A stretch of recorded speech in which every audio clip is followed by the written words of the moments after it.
Hello and welcome to PGurus channel. This is your host Sri Iyer.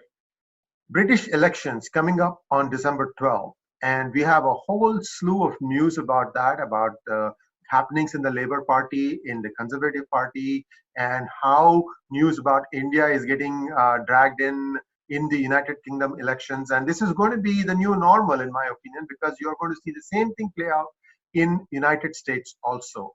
To know more about what's been happening, we join our friend, the president of Virat Hindustan Sangam, Shri Satish Kumar Sharma ji. Satish Kumar ji, welcome to PGurus channel. Pranam ji, Sri ji, and namaskar. And as always, there is too much to squeeze in, but it's an absolute pleasure to get started. Let's see what we can share with your audience today. Yeah, in addition to what you've been already doing, Satish ji, you're also the chair of the British Board of Dharmic Scholars, aren't you? That's correct, yes. It's a little group who are scholars. They have devoted their lives to sadhana of Gyan and Vidya. And there is a definite feeling that in a country like Britain, and in fact in Europe, they have mastered the first two of the Purusharth. They are steeped in Kam, they are steeped in Arth, but they haven't yet moved on towards Dharma and forget Moksha. And Yes. we need to give them a hand to understand that without those other two, then a society, a community descends into Nark. And so this British Board of Dharmic Scholars is actually a group of scholars of all sorts of traditions. We have English people, South African people, Africans, and Canadians also. And so people of different origin, but all very, very committed to the message of Dharma. Absolutely. And a slight detour to our talk here. Just few days ago, a Narasimha Murti, which is 32,000 years old, was discovered in Germany. The reason I'm saying this, the reason I'm saying this is that at one point the whole world was Sanatani. And I think it is just how quickly we want to go back and rediscover those values that we used to cherish. That is the question. I think it's inevitable. I mean, our tradition has been one of seekers and not Yes. of believers. Right. And for the last 2,000 years, the believers have been running amok and not learning anything. And that can only last for a short period of time. So sooner or later, people get fed up with it and they'll revert to wanting to seek. And so we will be there to share our vidya and knowledge with them when that time comes. Yes, I hope so. And Satish ji, let's start with Leicester, where a certain washing machine salesman has now bowed out. And who's the new contestant that is going to be there on behalf of the Labour Party? Yes, it's the end of an era. In fact, I had reports today that vans were outside of his offices, furniture was being removed, and that will be the closing of that particular episode. But the drama in Leicester, it doesn't seem to be dissipating. I think people had hoped, certainly in the Labour Party, they'd hoped that when Keith departed, things would settle down. But their capacity, the Labour Party's capacity to add fuel to the fire seems to be getting worse rather than learning. So there is a new candidate there, a lady called Claudia Webb, and her arrival has also stoked up an awful lot of controversy. You know, the name seems to ring a bell. Was she the person who was chairing at the time the Labour announced the resolution to drag Kashmir through United Nations? What a small world we live in. That information has gotten around to California and to India as well. But you're absolutely spot on. She was the chair of the meeting of the conference where this resolution was passed. So just get a sense of what that actually means, right? So Keith Vaz has disappeared. There's now a vacancy in Leicester. And we have in Leicester a very large community, an Indian community and a Hindu community. And so Labour has always sold the virtue, it's always signaled the virtue of being BAME, that's black and minority ethnic friendly, about looking after minorities and human rights and equality and everything else. Democracy, democracy, democracy. And so you'd expect that with such a loyal Labour voting community, you would perhaps choose somebody from that area, somebody who'd put in 20, 30 years of service. But even with a wide range of people to choose from, what it seems to have happened is that Claudia, who was a councillor in the London borough of Islington, which coincidentally is Jeremy Corbyn's borough. And she's also on the national executive and sits next to Jeremy Corbyn.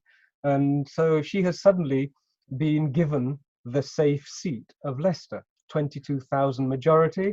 And as you can imagine, being the person who presided over the anti-India resolution to take Kashmir into the United Nations, and then jettisoning her, parachuting her into Leicester at the expense of all of those people's efforts, contribution over decades, it's ruffled a few feathers to say the least. Satish ji, my first thoughts are like Jeremy Corbyn, I paraphrase, telling the Leicester residents, I'm going to stick it to you. Now, now somebody who probably was a more worthy candidate missed out at Leicester, right? Who was that? Well, there are so many. Frankly speaking, Leicester has been Labour for such a long time, many, many decades. There was a chair of the Leicester East Labour Party, the local community Labour Party, a chap called John Thomas, who had been there for over 30 years. And he should have been a natural candidate to take over after Keith has left. But he has written a letter and then published it, which is a stinking letter. It's an extraordinary letter. He refers to Jeremy Corbyn as a clown. He has not only just written this unpleasant letter, this very critical letter, he's also resigned from the Labour Party.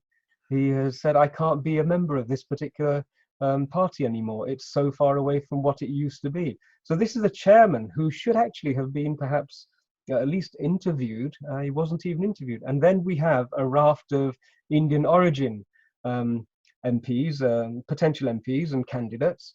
And the stunning news is that none of them were even interviewed. Extraordinary.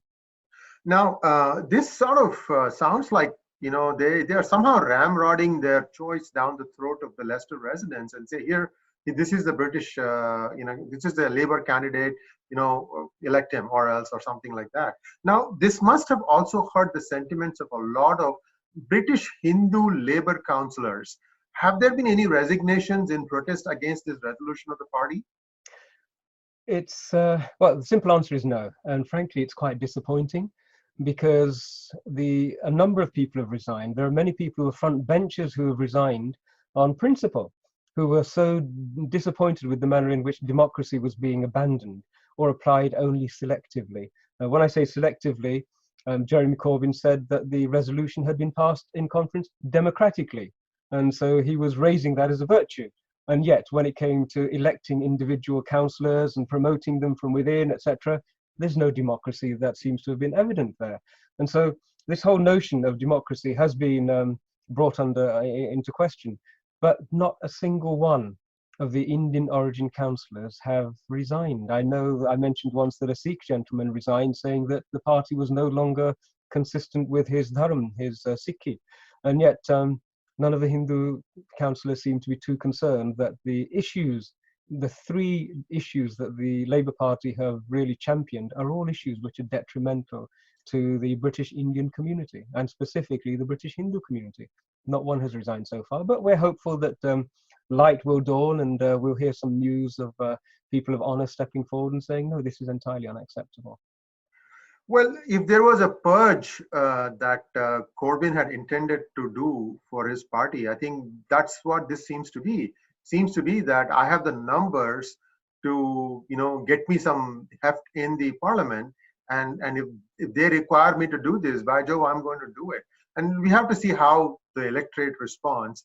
And one small segue, viewers, we just released a video on PGurus about the never say give up, or the never give up spirit and attitude of many Sikhs who were hurt by the 1984, I like to call it as a pogrom. I mean, this was a planned thing that happened in and around Delhi. And we did a quick recap of the lives of many of those orphan children who picked up their lives, and yet not one of them has gone to either become in the wrong side of the law or becoming a beggar.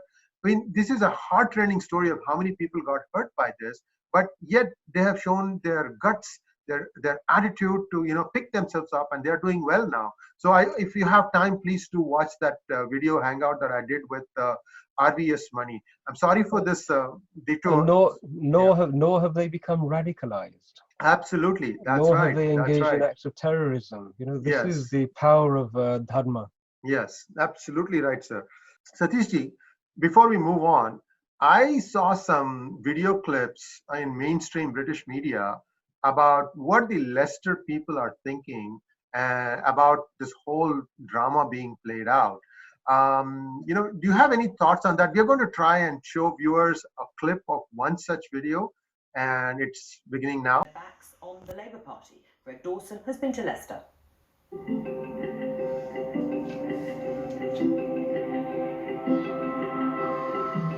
This is a city with one of the largest British Indian populations in the UK, and the reason that we've come here is this. It's a statement that's raised a few eyebrows from the Labour Friends of India, complaining that of the 39 safe Labour seats in this election, just one candidate of Indian heritage has been chosen. But it also goes further than that. It says relations between the Indian community and the Labour Party are already strained. So we're going to try and find out a bit more about what's going on.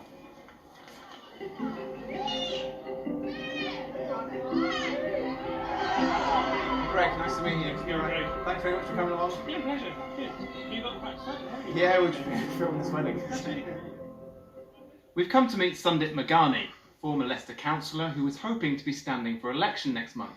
He applied to be Labour candidate for Leicester East, but lost out to this woman. Claudia Webb, Leicester-born, now an Islington councillor, close ally of Jeremy Corbyn, a member of Labour's ruling National Executive Committee. This is my city. These are my people.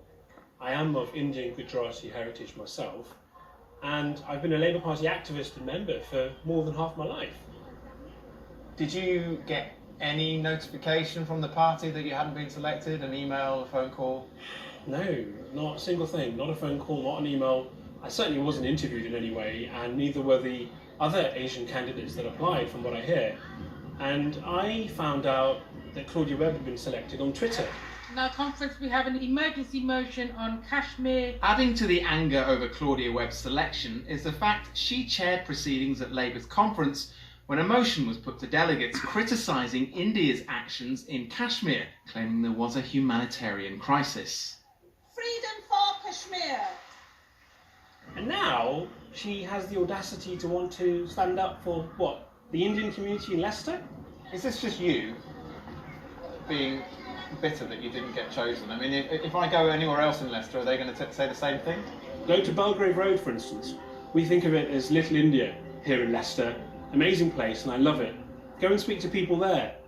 Incredible video. So two things about that video strike me. One is that it captures the deep dissatisfaction that a previously loyal community, devoted community, has suddenly now begun to feel about these particular policies and the manner in which they've been dealt with.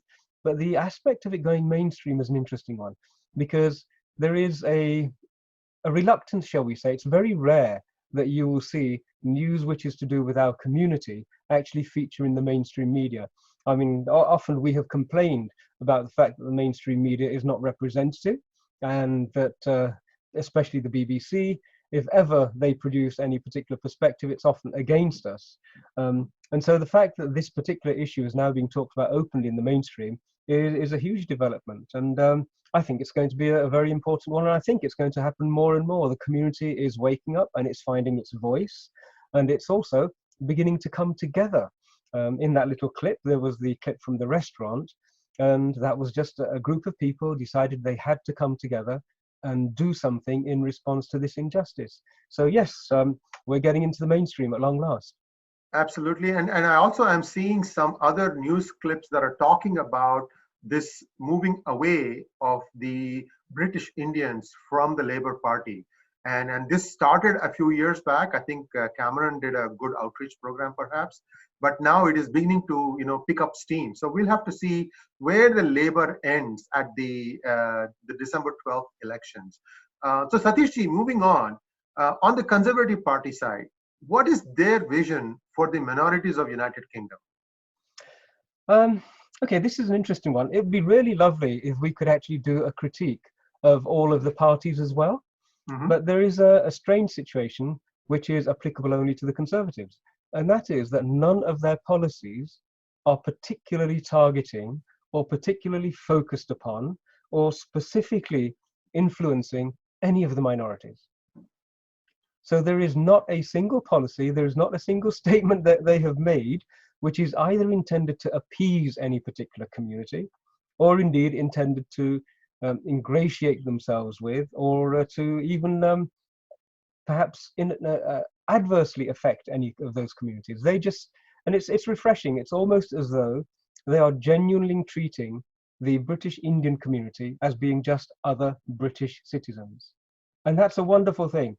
You know, as a community, we have not needed to resort to any particular benefits or any particular acknowledgement or any specific allocation of funds. We have worked here like all of the British people, and also had an opportunity to experience and share our Indianness. So that's how it should be. A political party's policies should actually be for all British citizens. Now, with the other parties, sadly, there is an element of some policies which are for particular communities. Now, this is a problem as far as I can tell, because it flies in the face of equality legislation.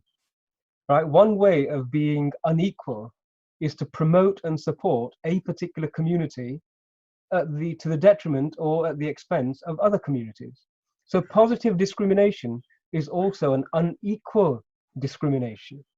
Yes, and the other parties seem to be playing these games, and these are divisive issues. When you start to target policies at particular communities, if that's not a recipe for discrimination, friction, and problems with community cohesion, I don't know what it is. You know, some minorities actually seek out these kind of socialist-minded parties because in their mind, they don't want to work. They just want to enjoy the benefits of a certain country that it provides upon landing there. And this has been now proved over many countries.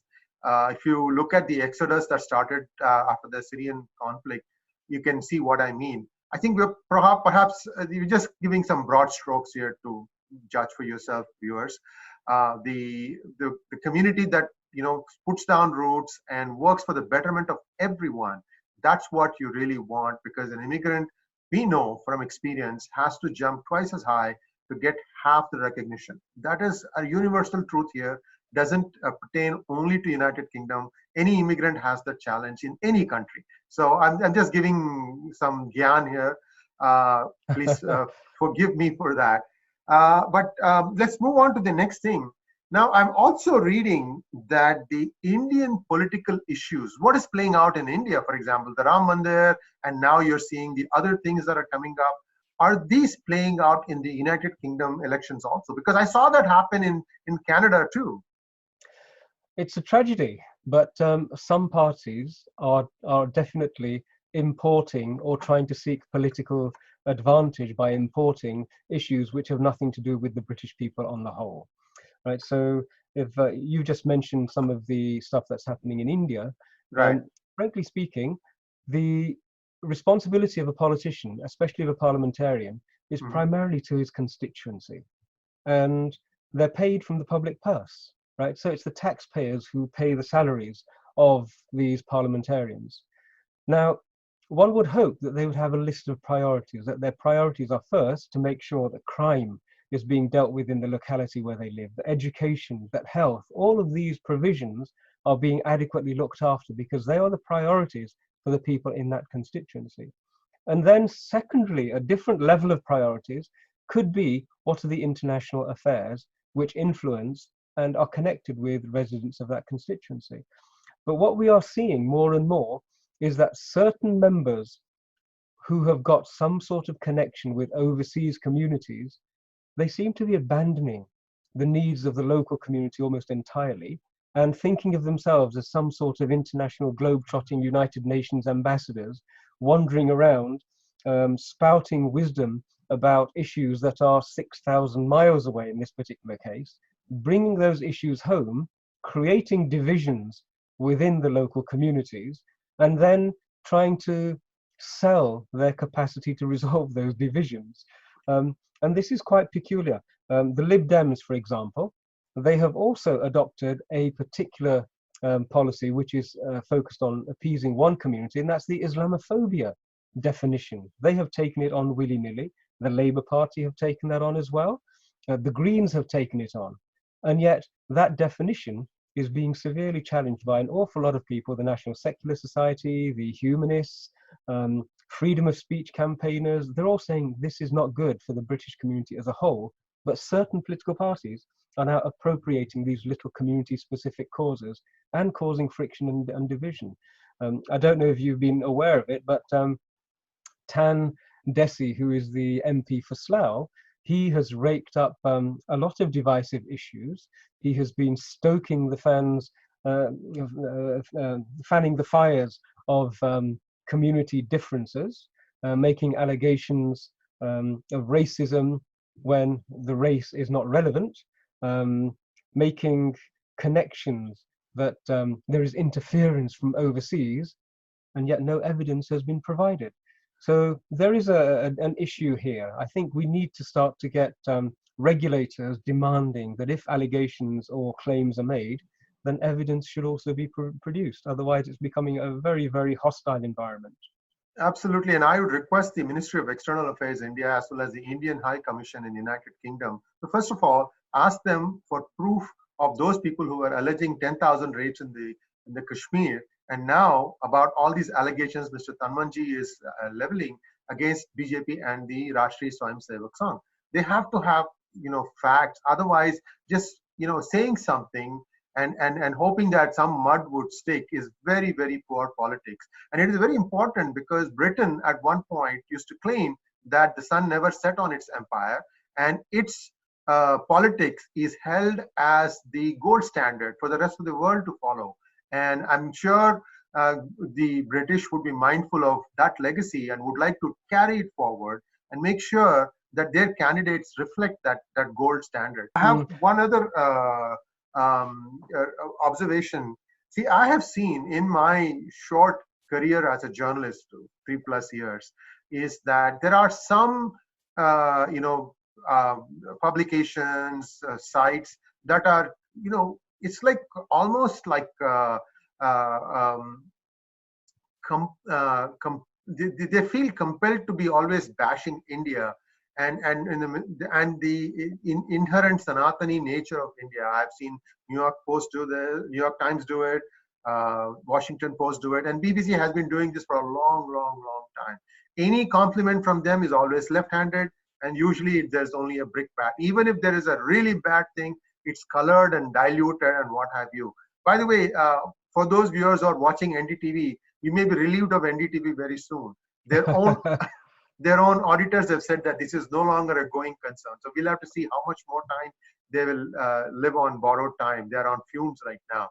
Sorry, I don't know if I can just interject for one moment. I don't know if your viewers are aware of it. Perhaps they are. But certainly here in the UK, most people are not aware of the amount of work and background research that you yourself did to bring the NDTV case, and all of the convoluted mechanisms for money laundering and all sorts of other allegations that have been alleged to the attention of the legislators and the public. So absolutely amazing work. Really well done to PGurus on that one. I remember following it with great interest. Thank you so much, Satishji. In fact, I remember meeting you for the first time at the unveiling of the paperback of NDTV Frauds. It feels like a long time ago, but it was just a couple of years, I think. Correct, yes. We have come a long ways as friends and as well as co-thinkers about where we should be headed in life. One last thing. So I was finishing up my observation that the press has been mostly unkind to politicians of Indian origin. Is that something that you're seeing again in this election cycle too? What a wonderful question, and very, very relevant. So you've mentioned the BBC, but we also have other news outlets. The Guardian is one, for example. Yes. And yes. there is an interesting orientation that they have, and it's purely colonialist. Now, what has happened is because of all of this churning that's going on in the political space, and the fact that the India situation is now coming into the UK, and that British Indians are also beginning to articulate their perspectives, each time one of these issues comes into the public arena, suddenly all of these colonialist views and habits leap out, and you see them clearly. And so, yes, the colonialism of some of these old British institutions is becoming very, very apparent.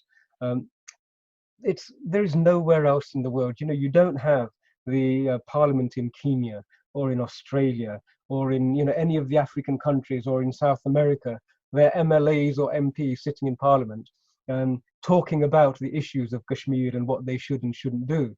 You know, it just doesn't happen. And yet in Britain, it's that old colonial thinking that actually we have the right to tamper and interfere and cast aspersions and comment upon anywhere in the world, and this is our privilege. And this colonialist privilege is coming out very, very strongly. We touched a moment ago on Tan and the cross-border fake news that he's spreading. In his own constituency, we know now that his policy is beginning to cause severe friction. Imagine a constituency in which the Muslim community, the Pakistani community, the Indian community, Hindus and Sikhs have all lived for a long, long time, and there have been hardly any points of friction. Now, when you introduce emotion into that space and specifically denigrate the Indian forces, the Indian community, the democratically elected government, for no benefit to any of the residents of that community, it's going to cause tensions and frictions. And one thing we have seen now is that his use of Sikh imagery and the sacrifices of the gurus, which were incredible sacrifices, his appropriating the dignity and the spiritual nature of their sacrifices for his political gains is now beginning to become quite an offensive aspect. And the Sikh community is asking these questions. Why would you want to cause such friction in your own constituency between all of the communities? And on what basis do you have the right to leverage the dignity of the gurus for political advantage, which is what's happening? And so these questions are now being asked more and more in his own constituency. And I think it's timely. I think he has questions to answer, and I'm sure that those questions will be directed at him in hustings and on the doorsteps over the next few weeks.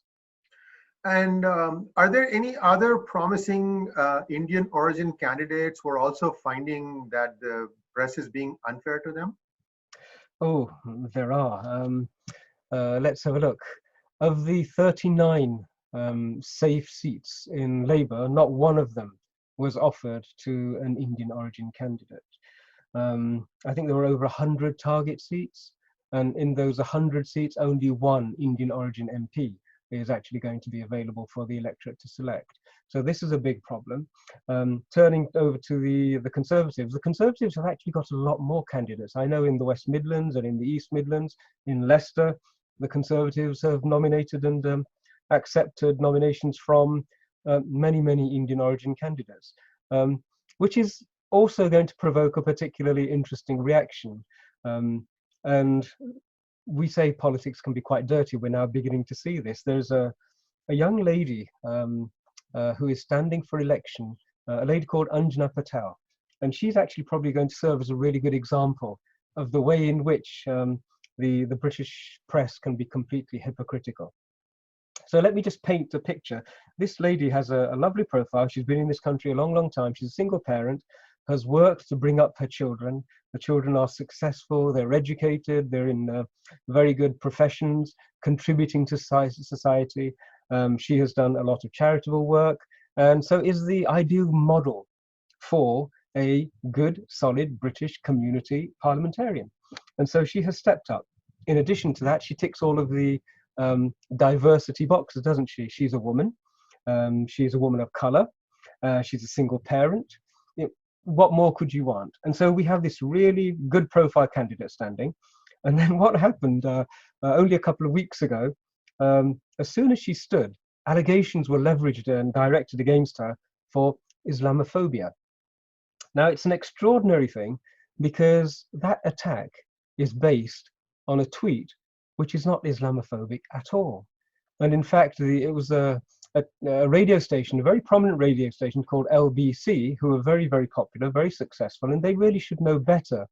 They wrote a note to her in which it said that we have identified that you made a tweet which could be interpreted as being Islamophobic. Okay? Now, there is no definition in law for what Islamophobia is. And so we have something which is not defined in law, and it's open to interpretation. So that's a second level of confusion. And Right. then there is an allegation being made that it could be Islamophobic. And on that basis, a complaint was submitted that here we have an Islamophobic candidate and she should be removed. And this is purely and solely because she is a conservative candidate and potentially because she is a British Indian and a British Hindu. Now, the way you would determine this is by looking at other people and their behavior. And there is a distinct difference between the manner in which the conservative candidates are being harassed and targeted by the left-wing press and the manner in which other excesses from other communities and other parties seem to go unnoticed. That's very unfortunate. Satish, let's flip back to the Leicester constituency. I seem to remember seeing some videos where there was somebody going around in a car with very questionable decals on their car stickers and a lot of eyebrows were being raised. What happened? Why is this happening in Leicester now? It seems it's really heating up the. That's a great recollection. In fact, and it's also connected with what we've just been talking about, the manner in which the press can be quite hypocritical. So what we had was a Labour Party member, and she is a member of the Unite Union, one of the biggest unions, and she was sitting in a car, and on the side of the car it had "Killing Fields, Stop Hindu Fascism." Okay, so this is an outrageous statement, and in fact, I've got a photograph, and you can share it with your viewers, Sure. of the lady in question standing right next to the new candidate, the new MP for Leicester. And so we have a new MP being supported by a Labour Party member who is comfortable declaring that Hindus are fascists, and yet no evidence is put forward for it. It's purely hatred for Hindus that's being articulated, and the press are not up in arms saying this lady should also be accused of Hindu phobia, whereas Anjanaji is being lambasted and dragged into reviews and investigations as to whether she has been Islamophobic or not. So yeah, absolutely. In fact, it'd be great to share that picture with the viewers. Yeah, we'll try and put it up. And thank you very much, Satish Kumarji, for sharing your thoughts on what is happening in England. Certainly, these elections are very, very important because the Brexit issue is still hanging over their neck like a Damocles sword. And depending on which way the electorate choose, I think that's going to decide how Britain is going to respond, whether they're going to go forward Brexit, in which flavor. And I'm hoping that the verdict is decisive. You can't have iffy, wishy-washy verdict, because that will again drag this thing out for many more years. And I think the last thing Britain wants today is that kind of uncertainty. In conclusion, there's a lot happening this week. Tomorrow and the day after, and over the next couple of days, all of the parties are going to be issuing their manifestos. Now, the manifestos will actually state exactly what the governments are intending to, what the potential parties are going to be doing in government. Now, we had a letter from the chairman of the Labour Party in which he declared that the Labour Party's position was not in agreement with the resolution that was passed. But a resolution passed at conference is a very powerful and democratically determined decision. And so it'll be interesting to see whether they include it in their manifesto or not. But the other side is that manifestos tend to be very rarely adhered to anyway. So interesting few days coming up, and I'm confident that we'll have a lot more extraordinary developments and maybe even some more resignations between now and the next video. Well, we're going to watch that very keenly, and we'll be back with more news about United Kingdom. Thank you very much, Satish. Thank you, Vishalaji. Have a wonderful evening, and pranam and namaskar to all the viewers as well. Namaskar. Namaskar.